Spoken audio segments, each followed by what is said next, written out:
The sport of motor rallying has an enduring history in Wales. A major event in the world motorsport calendar is the Fram Welsh International Rally.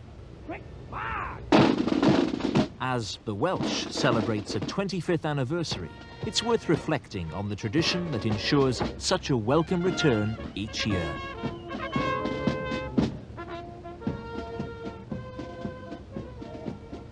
The talent and commitment that makes such a competition possible is fostered at events like the Rally Radio Link Mueller stages and the Harry Flatters Rally.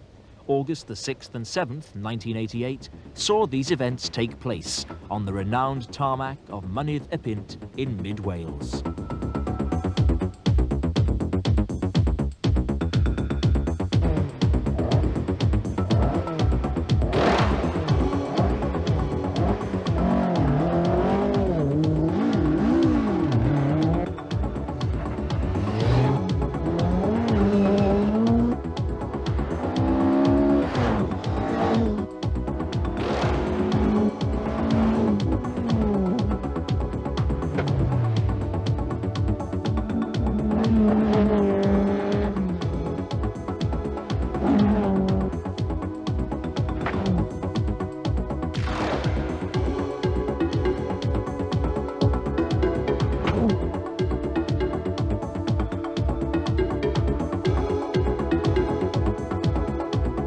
The Mueller stages sums up names like Dixie's Corner, Burma Road and Deer's Leap, all pure tarmac. Organised by the Epynt Motor Club and the Aberystwyth and District Motor Club, this round of the Ears Motoring News Stage Rally Championship attracted 130 cars. The course covered over 100 miles and included 18 stages.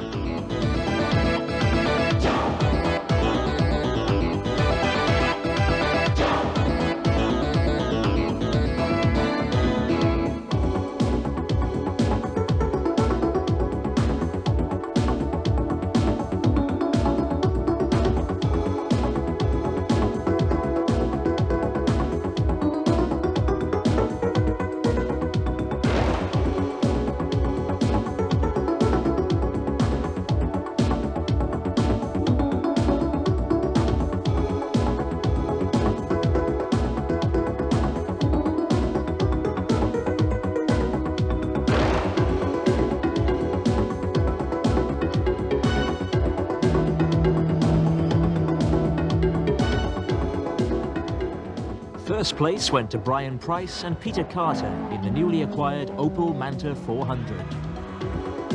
Graham Hollis took fifth in the plucky little Darien.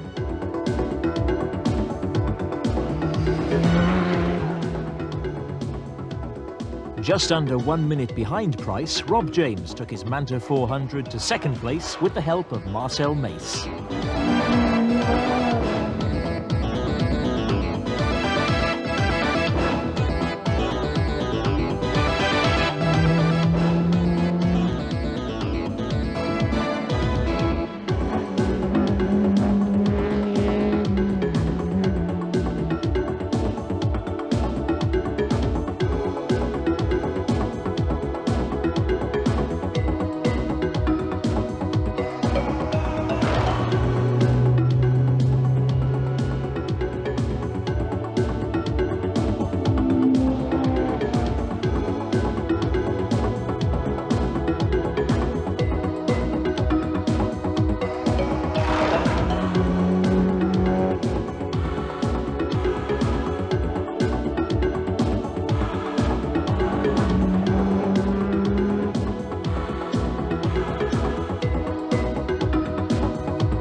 The next day, Sunday the 7th of August, saw the Harry Flatters Rally take to the Epynt Ranges. The 120 crews were once again blessed by not just fine but scorching weather. Final tyre selections were made as competitors headed for Special Stage 1. It seemed that slicks were the order of the day for the bone-dry tarmac. Speed, not traction, was going to be the key in this event. 12 stages of chicanes, jumps and less than friendly corners meant that a hectic day was in store for the competitors.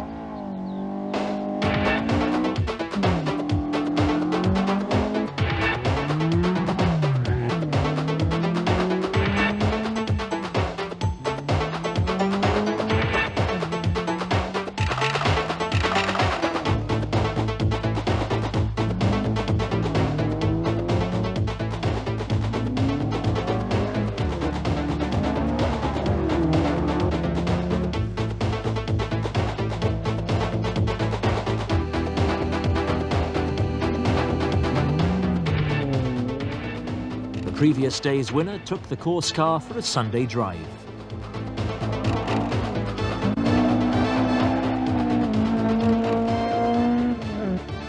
The 87 winner, Dewi Bowen, did not offer a repeat performance. He took 6th in the RS 2000. John Price and Mike Bowen clinched a very convincing first in the nippy MG Metro 6R4. Solace after losing out on the Mueller because of cam belt problems.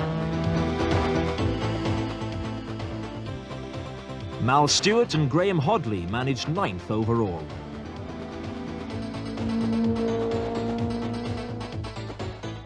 The Bilthwells garage owner, Ian Pritchard, came in at a very respectable 4th with Keith Morgan in the escort.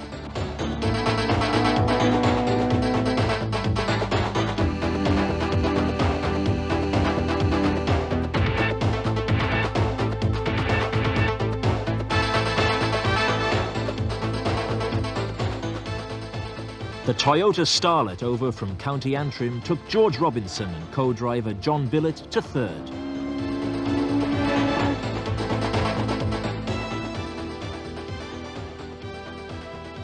Petite power from Richard Atkinson's Darien meant a superb 2nd overall for himself and Peter Aston.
nasty little slight off for this TR7.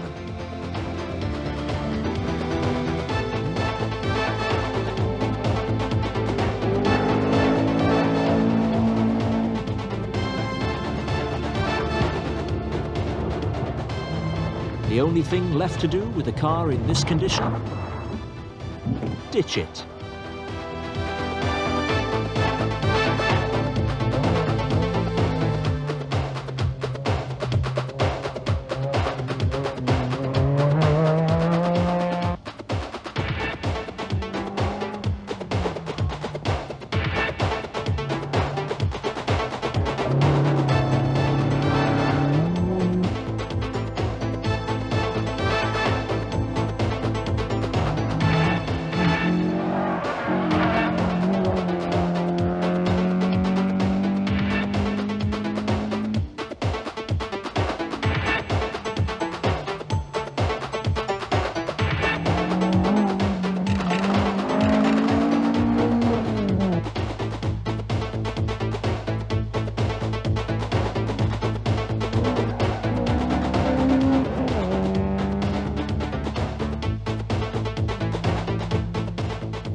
If you're going to do a job, do it properly.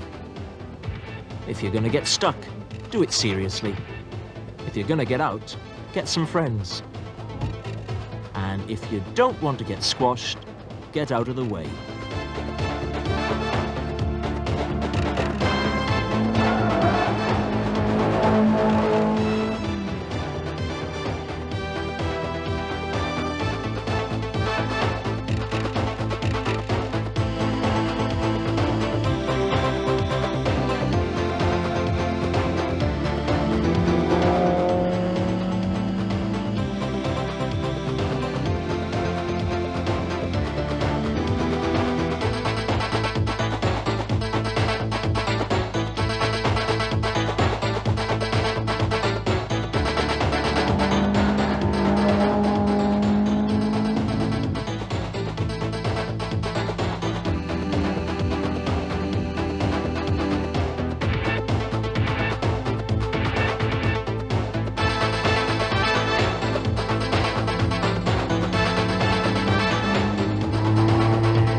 For the 83 crews that checked in at Bilthwells, it had been a good day. For some, it had been a good weekend.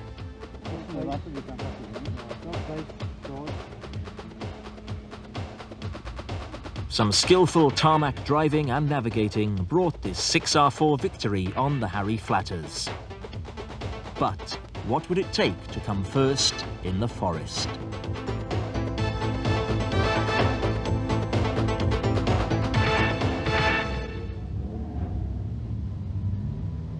Cardiff, 28th of April 1989. Final preparations for the 25th International Welsh Rally take place in the city centre. 250 cars, drivers and navigators will cover the gruelling 650-mile course through 27 stages over a 30-hour period.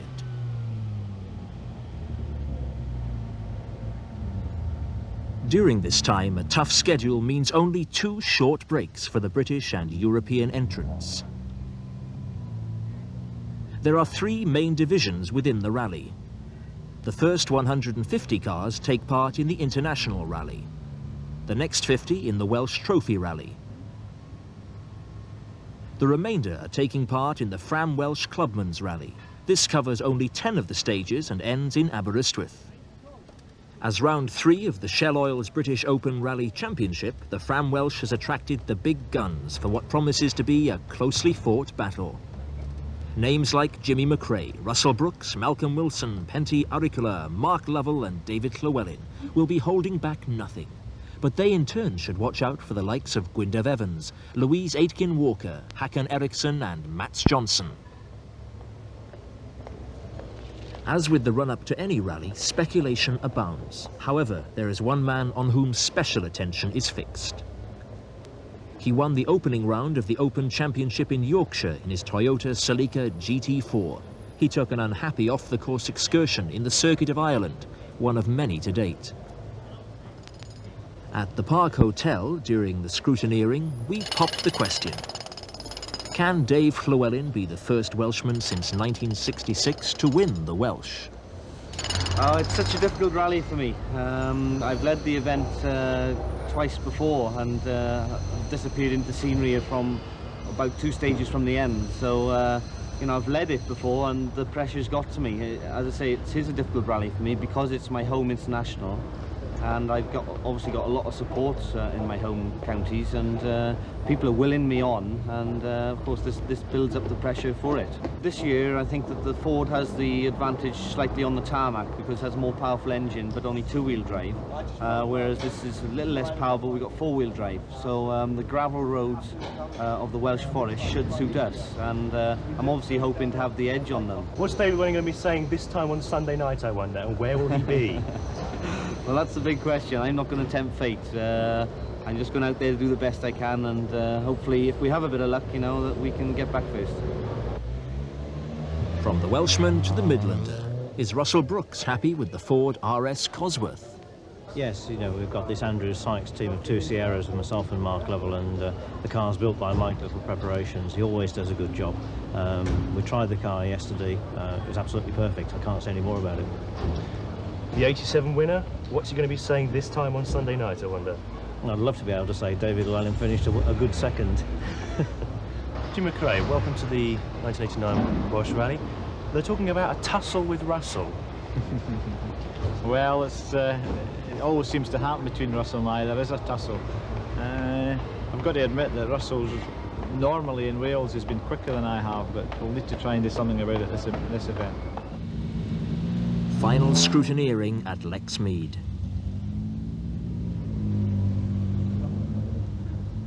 Drivers and co-drivers alike must be wondering what lies ahead. They will travel from the tarmac of Butte Park to the gravel of the Mid Wales forests, and finally, hopefully, arrive back in Cardiff on Sunday. The time for backing out is past. As Friday evening draws in, everything is in place for the 1989 Fram Welsh International Rally.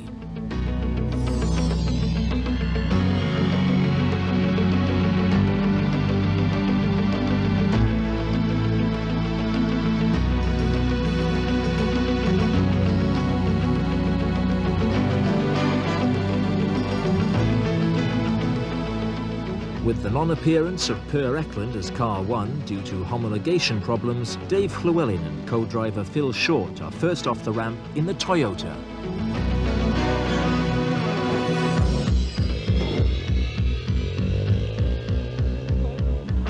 Jimmy McRae and Rob Arthur next. How will the 2-wheel drive Cosworth fare against the 4-wheel drive competition? Driving the near-standard, virtually showroom Mitsubishi Galant VR4 is last year's winner Penty Auricula. Guiding the Finn is Ronan McNamee. From the Peugeot camp, it's Hakan Eriksson with co-driver Johnny Johansson. Leo Short takes on the field with Seamus Boyle in the Ford. Norway next, putting the surprising into Skoda, is the Norwegian John Haugland with co-driver Jan Olof Bolin. Fresh from Corsica, it's Mark Lovell, the other half of the Andrews Sykes team.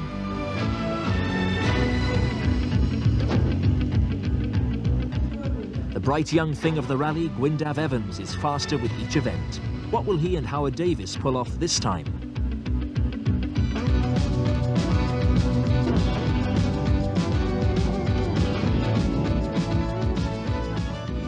In the shadow of Cardiff Castle, Bute Park is special stage number 1. Some would have you believe that this is just a warm-up stage. The drivers, however, would have you believe otherwise. Dave Llewellin has a slippery start. An excursion across an unscheduled football pitch leaves him third on this stage. Jimmy McRae ends up 6th, 5 seconds behind Llewellin.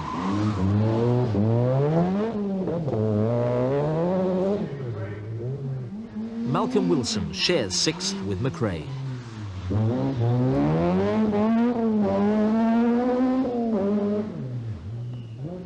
Penty Auricula occupies the same joint position as Wilson.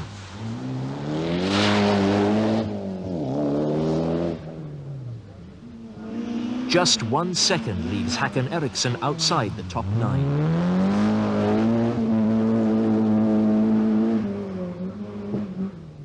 Leo Shaw is left even further out of the top grouping by 2 seconds.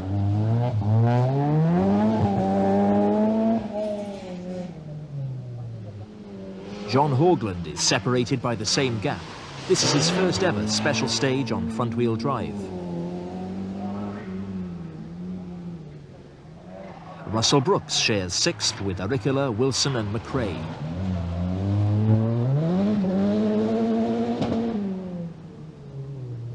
Mark Lovell has a good start. 1 second in front of Llewellin. He is 2nd overall on this stage. Stig Olof Wolfridsson in the Audi ends up outside the top 9 by a second.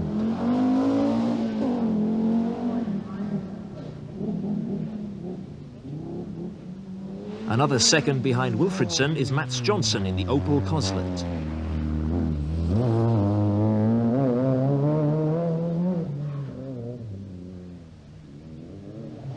Leading on stage 1 is Gwyndaf Evans. However, the pack is far from settled yet.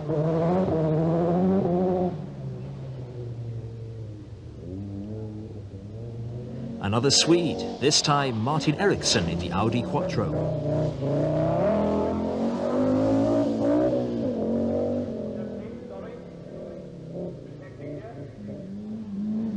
Dave Metcalf comes in 3 seconds behind Llewellin at 4th.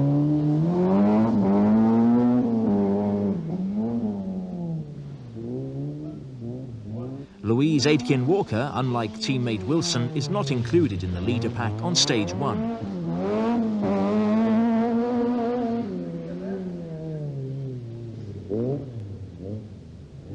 Irishmen Austin McHale and Brian Murphy take the 2-litre Cosworth through the tarmac stage.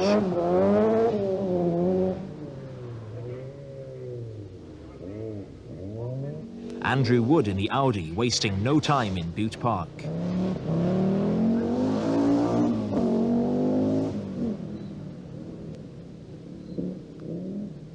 Colin McRae, son of the inimitable Jimmy, he's looking to chase Auricula within Group N.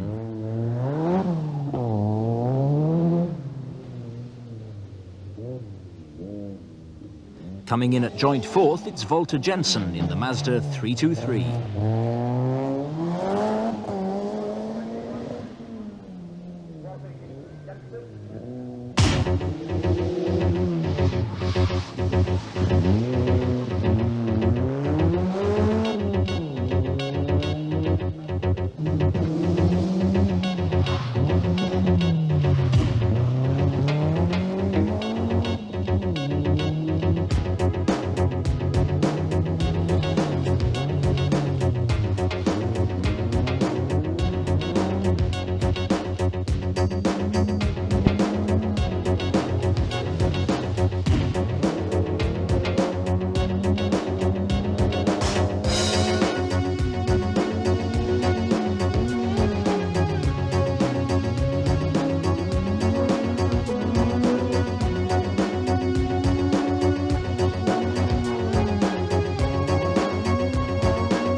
Alan Edwards taking part in a little deconstruction. No damage, just a bit of embarrassment for the occupants of the Lancia Delta.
So, the identical Fords have it at the end of stage 1. Proof that power matters on the tarmac, two-wheel or otherwise. Ahead lies more of the same surface on stages 2 and 3 at Llandau. After that, it's gravel all the way.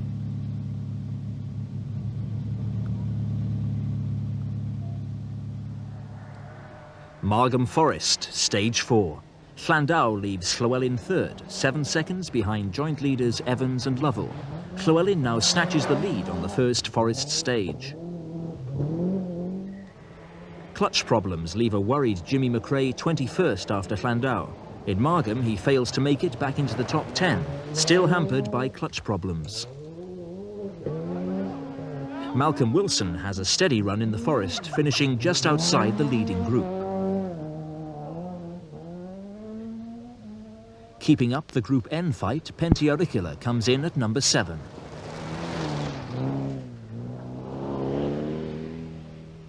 Joined first on the tarmac, Mark Lovell drops into 4th after a big spin in the Sierra.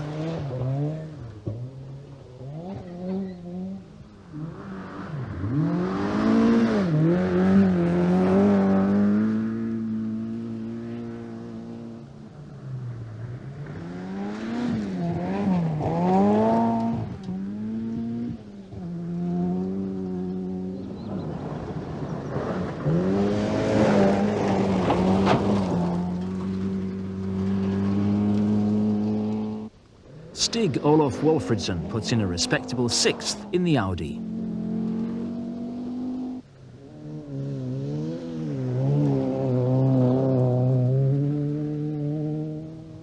Gwyndaf Evans, joined first after Llandau, takes a spin but stays in there at 2nd.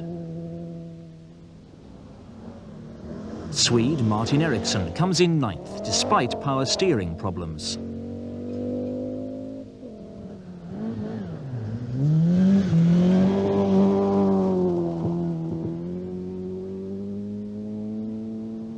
Ahead of teammate Wilson, Louise Aitken-Walker is driving well. 9th after Llandau, 10th after Margam.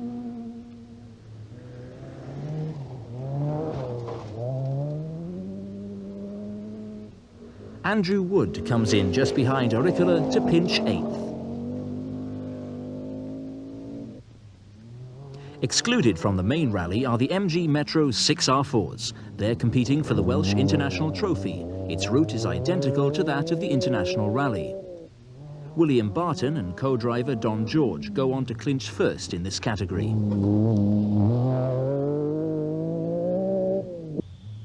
They say that jogging can actually be bad for your health. This is definitely the case when combined with a 6R4, an unwelcome visitor causing unnecessary problems for Stuart Robertson.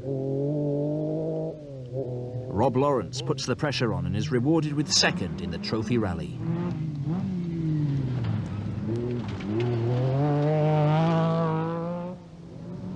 Last, but by no means least, is the Welsh Clubman's Rally. Included Included in this section is round 4 of the Video Mart of Swansea, Maesteg and District Motor Club Championship. Rob James in car 202, the Opel Manta, took the honours in this category, with Phil Duncan, car 205, bringing his Ford Escort in second at Aberystwyth.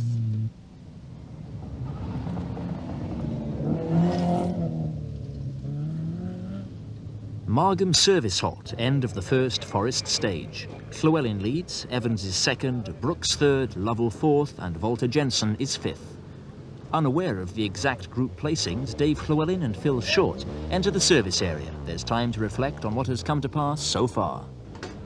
As usual, View Park did bite me again. I went onto the grass and onto the football ground there, so I'll apologise to the club for that. It was very slippery in View Park and tricky.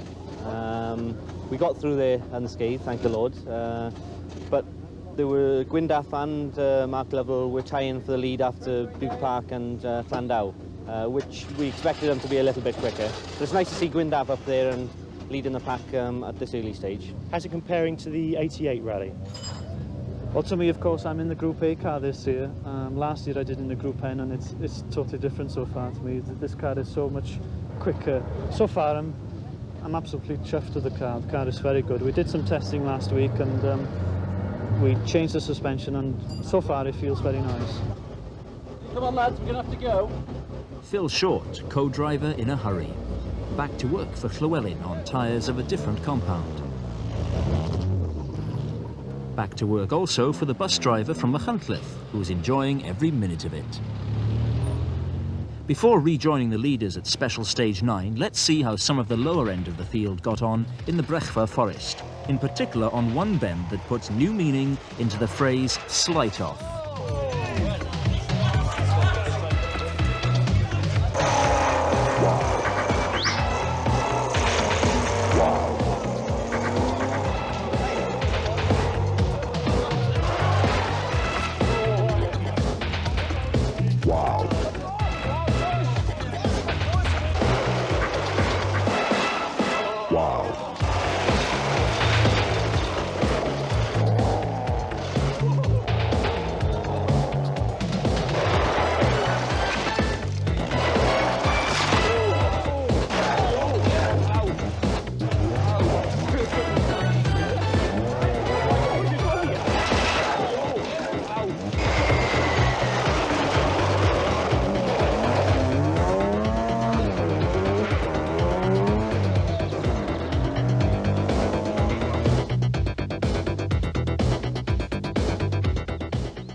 Special stages 5, 6, 7 and 8 in the Brechfa Forest effectively ended the rally for Mark Lovell, Dave Metcalf, Hakan Eriksson and Leo Shaw.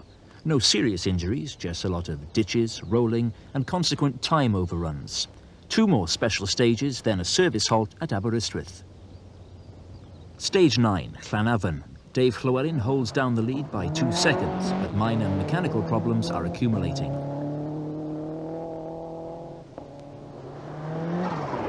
Jimmy McRae has the advantage over Brooks on this stage.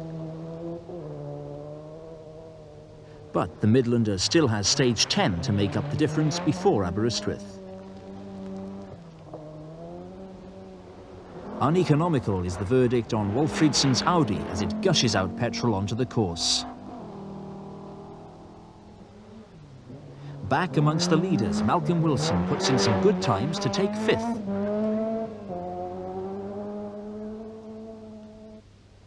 Going on to finish stage 10 just ahead is Pentti Arikula, doing extremely well in the showroom classification Mitsubishi. Mats Johnson goes on and into the leader pack.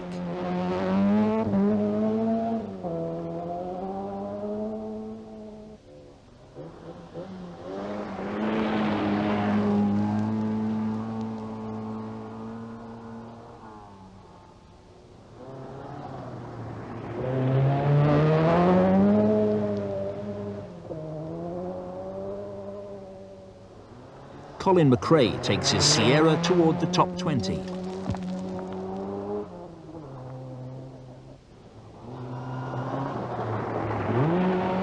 Walter Jensen moves into the top 10.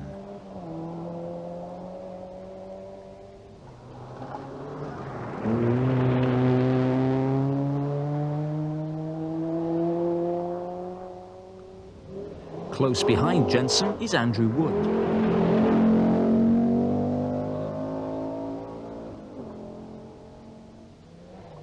Gwyndaf Evans is slipping down the field, but still managing to hold his own and still having a good rally.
Almost midway through the Fram Welsh International Rally, and the forest stages are starting to take their toll on the cars.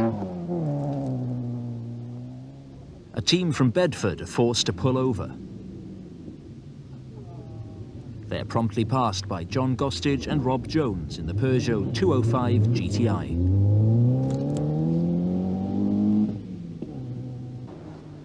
Terry Hayward administers some belt and braces repairs on a buckled bonnet. Job done, the Capri is back in the running.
End of stage 10 and a rest halt at Aberystwyth.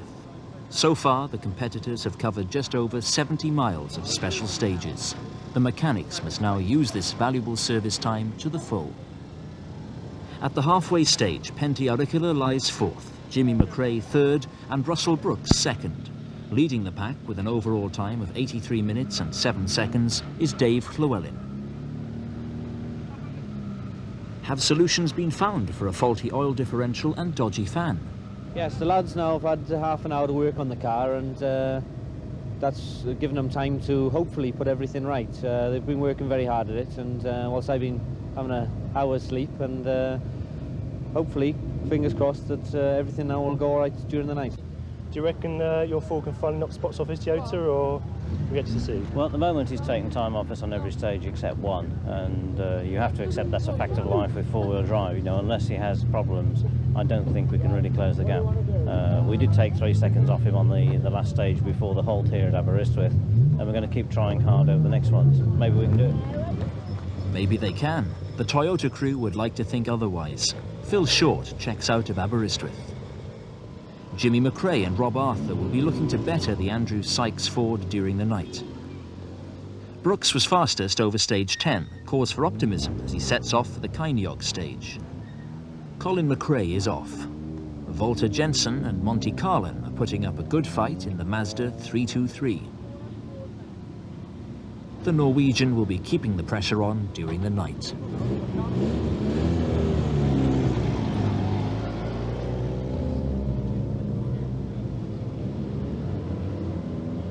And there's no doubt that the Stage 1 leader, Gwyndaf Evans, will be aiming for the same position as he presses on into the darkness.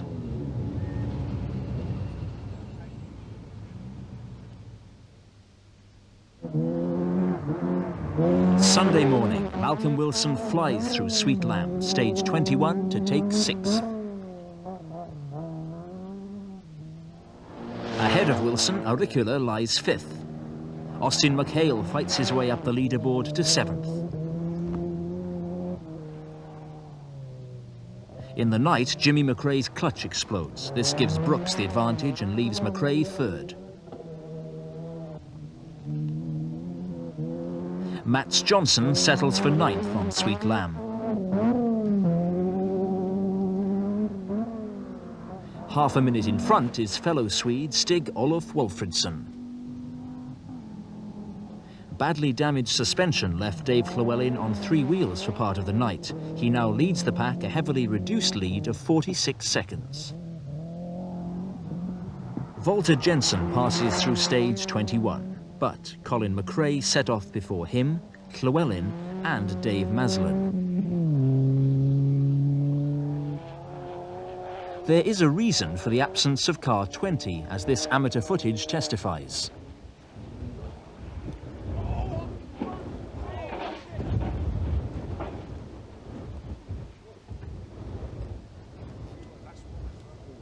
Thankfully, both Derek Ringer on the left and Colin McRae were left unscathed when the Sierra ricocheted off a corner and somersaulted to its resting place. The roll cage obviously fulfilled its appointed task. That's small consolation for this Scotsman.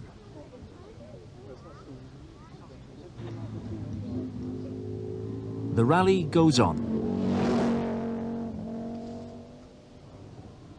Gwyndaf Evans has pushed the Ford up the leader table to 4th.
There are 6 stages left for the drivers to negotiate. The leaderboard would seem to be established, but Llewellin's lead is very narrow, and he's been this close before.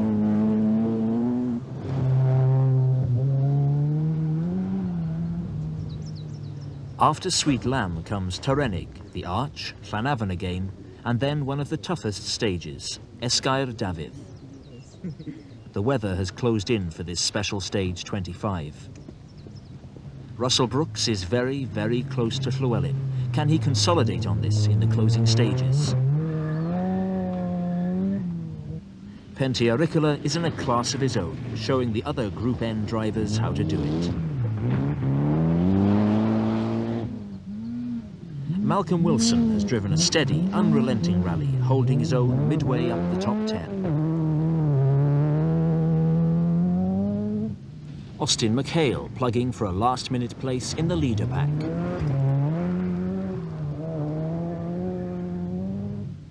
Jimmy McRae is not a million miles behind Brooks. There's still time for the Scotsman to slip up the field.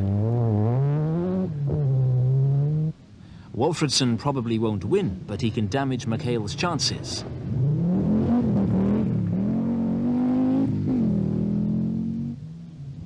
Dave Llewellin is under more than a little pressure. A mistake now could leave him in a ditch with no extra stages to make up the difference. He's using all the track that he can lay his tyres on.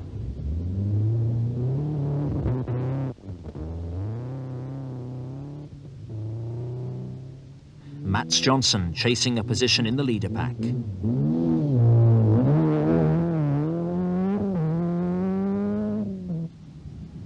Walter Jensen is close behind Johnson.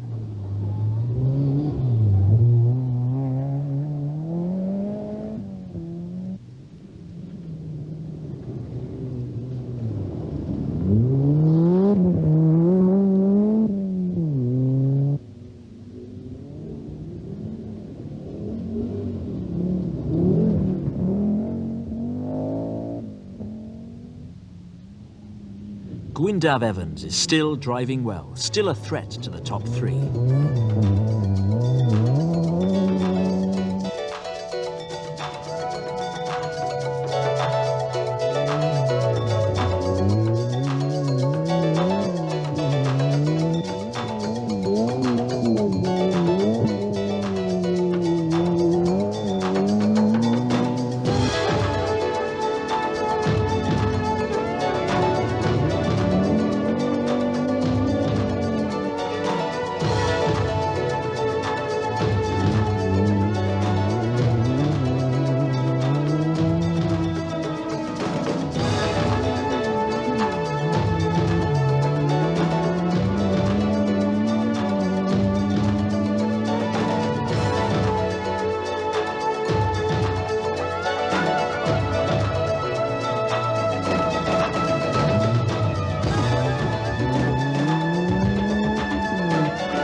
From where it began, so the Welsh ends. Malcolm Wilson came first in his class, Epynt first in Group N. Gwyndaf Evans kept up the pressure to take 4th. But the big question is, did Brooks pip Llewellin at the post? The answer? No. Dave Llewellin, with a total time of 3 hours, 36 minutes and 11 seconds, in the Toyota Celica GT4 with co-driver Phil Short, is the winner of the Welsh. After coming so close twice before, he's the first Welshman since 1966 to win this home event. Despite a slight off in the opening stage and mechanical problems that slashed his lead during the critical late stages, Llewellin, with the unerring help of Phil Short and team manager Phil Collins, has come through.